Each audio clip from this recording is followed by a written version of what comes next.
नमस्कार, मैं प्रद्युमन जोशीला नलवा।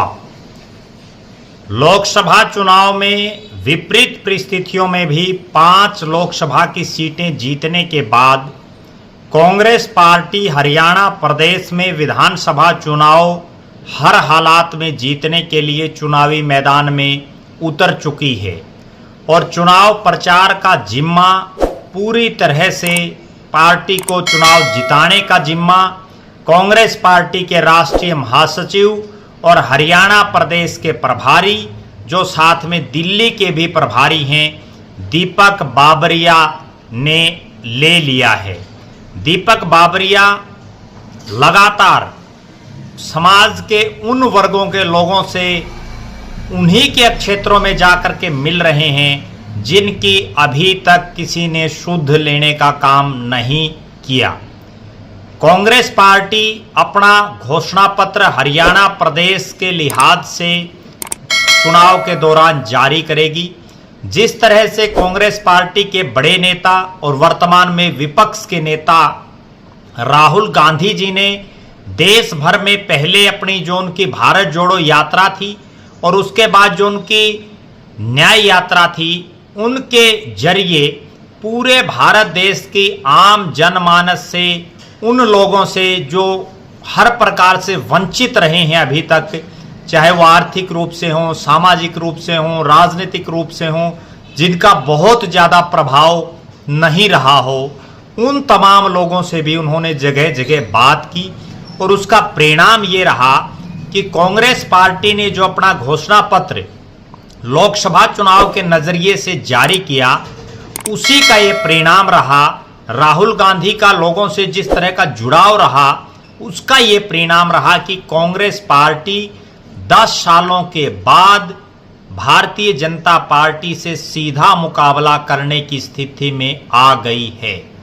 अब चूंकि 2 महीने बाद हरियाणा प्रदेश में विधानसभा का चुनाव घोषित हो जाएगा, उसी के मद्देनजर कांग्रेस पार्टी के राष्ट्रीय महासचिव दीपक बाबरिया लगातार हरियाणा प्रदेश के अलग अलग क्षेत्रों में जाकर के हर समाज के लोगों से, अलग अलग समाज और वर्ग के लोगों से मिल करके उनकी क्या क्या समस्याएं हैं, उनका समाधान किस तरह से हो और कांग्रेस पार्टी की अगर सत्ता आए तो उन तमाम वर्गों से को उनसे क्या अपेक्षा है, उनको लेकर के पूरे हरियाणा प्रदेश के भ्रमण पर वो निकल चुके हैं।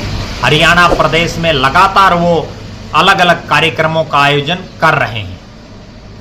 उनके साथ कांग्रेस पार्टी ने जिनको विधानसभा के इस चुनाव में घोषणा पत्र जो कमेटी है उसका जो चेयरमैन जिनको बनाया है, झज्जर की तीसरी बार लगातार विधायक बनी और पीछे कलायत से भी विधायक रही, पूर्व में शिक्षा मंत्री भी रही गीता भुक्कल, वो भी बाबरिया साहब के साथ दिखाई देती हैं।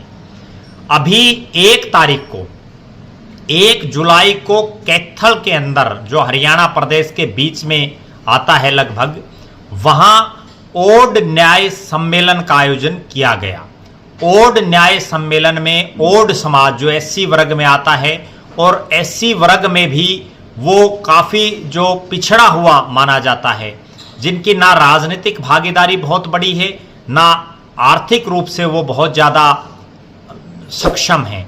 एक गरीब जो समाज है, शोषित और वंचित जो समाज है, जो पीड़ित जो समाज है, जो सामाजिक रूप से भी बहुत ज़्यादा ऊंचे स्तर पर नहीं है, उस ओड समाज की बातों को सुनने के लिए, ओड समाज की क्या क्या डिमांड हैं, क्या क्या उनकी मांगे हैं और कांग्रेस की अगर सरकार आती है तो कांग्रेस पार्टी अपने घोषणा पत्र में किन किन उनके मुद्दों को शामिल करे, इन तमाम विषयों को लेकर के दीपक बाबरिया कैथल पहुंचे ओड न्याय सम्मेलन में।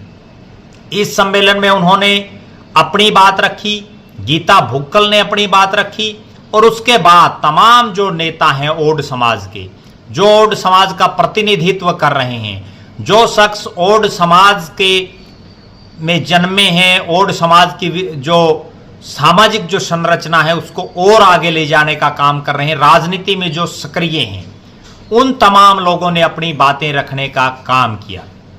2 बड़े चेहरे इस ओड न्याय सम्मेलन में सक्रिय रूप से दिखे, जिन पर सबकी निगाहें बनी रही, जिनके भाषण को, जिनके वक्तव्य को हर श्रोता ने, हर दर्शक ने, चाहे वो दीपक बाबरिया हो और चाहे ओड समाज का एक साधारण व्यक्ति हो, सब ने बड़े गौर से सुना।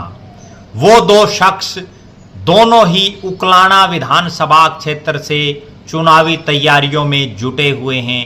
दोनों ही उकलाना विधानसभा क्षेत्र से टिकट की इच्छा रखते हैं और दोनों का ही ये मानना है कि अगर कांग्रेस पार्टी उनमें से किसी पर भी दांव खेलती है तो ये सीट कांग्रेस जीत जाएगी, जो पिछली 2 योजनाओं से कांग्रेस नहीं जीत पाई है। दोनों शख्सों के बारे में आपको जानकारी देंगे, जिनके एक एक शब्द को दीपक बाबरिया और गीता भुक्कल ने सुनने का काम किया, ना केवल सुनने का बल्कि उस पर अमल करने का भी उन्होंने विश्वास दिलाया। पहला नाम उकलाना विधानसभा क्षेत्र के गैबीपुर गांव के निवासी गोपीराम नलवा का, ओड समाज के बड़े क्रांतिकारी नेता हैं। बड़ा ओजस्वी उन्होंने भाषण दिया और इतना जबरदस्त उन्होंने भाषण दिया, जब वो बोल रहे थे तो तालियों की गड़गड़ाहट गूंज रही थी। गोपीराम नलवा जो हिसार के जो वर्तमान सांसद हैं, जयप्रकाश जेपी चौथी बार के सांसद, उनके बड़े खास मित्र हैं और उनके साथ पिछले 35 साल से वो राजनीति में सक्रिय हैं। उनके साथी के तौर पर पिछले 35 साल से वो काम कर रहे हैं। गोपीराम नलवा का गांव गैबीपुर उकलाना हलके का एक प्रमुख और राजनीतिक गांव है, जिसमें पहले भी टिकटें मिली हैं, लेकिन वो प्रत्याशी जीत नहीं पाए। अब गोपीराम नलवा ना केवल ओड समाज में बल्कि हिसार जिले की जो उकलाना हलका है उसके तमाम जो वर्ग, जातियां, गांव, उन तमाम क्षेत्रों में घूम फिर करके अपना एक प्रभाव और जनाधार बना रहे हैं। गोपीराम नलवा जयप्रकाश जेपी के साथ साथ चौधरी भूपेंद्र सिंह हुड्डा और दीपेंद्र सिंह हुड्डा के साथ काम कर रहे हैं। उनके साथी के तौर पर इलाके की जनता उनको जानती है और उनकी बातों से दीपक बाबरिया बड़े प्रभावित दिखाई दिए। उन्होंने सीधी सीधी मांग रखी कि इस बार उकलाना विधानसभा क्षेत्र से ओड समाज के किसी नेता को टिकट दिया जाए और उस पर सबसे बड़ा दावा उनका बनता है। क्यों बनता है? क्योंकि वो वर्षों से 35 साल से समाज की आवाज़ उठा रहे हैं, समाज में सक्रिय हैं। गोपीराम नलवा का प्रभाव ना केवल उकलाना हल्का बल्कि जो ओड समाज पूरे हरियाणा प्रदेश में है उसके भी वो बड़े नेता के तौर पर जाने जाते हैं, क्रांतिकारी नेता के तौर पर जाने जाते हैं। गोपीराम नलवा कार्यक्रम के बाद भी दीपक बाबरिया जी उनसे विशेष तौर पर मिले और उनकी बातों को उन्होंने रेखांकित किया और पूरा मान और सम्मान देने और उन्होंने जो अपनी मांगे रखी उस पर विशेष महत्व देने और गौर करने की बात उन्होंने कही। दूसरा जो नाम है वो है डॉक्टर भूप सिंह ओड का। डॉक्टर भूप सिंह ओड समाज के युवा के अध्यक्ष हैं और मुख्य जो शाखा है, मुख्य जो विंग है उसके प्रदेश के महासचिव हैं। कांग्रेस पार्टी के जो बड़े नेता हैं राष्ट्रीय स्तर के, उनमें कई नेताओं के साथ उनके बढ़िया संबंध हैं। चौधरी भूपेंद्र सिंह हुड्डा, दीपेंद्र सिंह हुड्डा, जयप्रकाश जेपी, तमाम नेताओं के साथ भी उनकी बहुत बढ़िया बनती है। और ना केवल वो कांग्रेस पार्टी के हरियाणा के नेताओं बल्कि हरियाणा से बाहर के जो नेता हैं उनके साथ भी उनके बहुत मधुर संबंध हैं।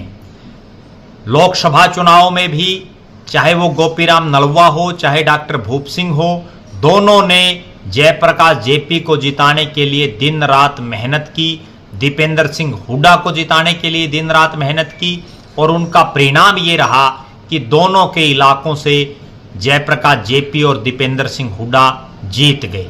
डॉक्टर भूप सिंह ओड खुद उकलाना विधानसभा क्षेत्र से चुनाव की तैयारी कर रहे हैं। उन्होंने भी दीपक बाबरिया के सामने अपनी बात रखी और बाबरिया साहब ने उनके एक एक शब्द को बड़े ध्यान से सुनने का काम किया और अमल करने का विश्वास भी दिलाया। डॉक्टर भूप सिंह ओड उकलाना विधानसभा क्षेत्र से चुनावी तैयारियों में जुटे हुए हैं। इससे पहले ये दोनों ही शख्स सिरसा लोकसभा से चुनाव लड़ने के इच्छुक थे, लेकिन वहां एकाएक कांग्रेस के शीर्ष नेतृत्व ने कुमारी शैलजा को टिकट दे दी, जिसकी वजह से गोपीराम नलवा और डॉक्टर भूप सिंह ओड वहां से चुनाव नहीं लड़ पाए और अब दोनों की नजरें उकलाना विधानसभा क्षेत्र पर बनी हुई है। ओड न्याय सम्मेलन, इस कार्यक्रम के जरिए दोनों ने अपनी बात रखने का काम किया और दोनों ही नेताओं ने भविष्य में दीपक बाबरिया से उकलाना विधानसभा में आने का आग्रह किया और यहां आकर के अपनी ताकत उनके सामने, जो उनकी राजनीतिक ताकत है, वो दिखाने की बात कही।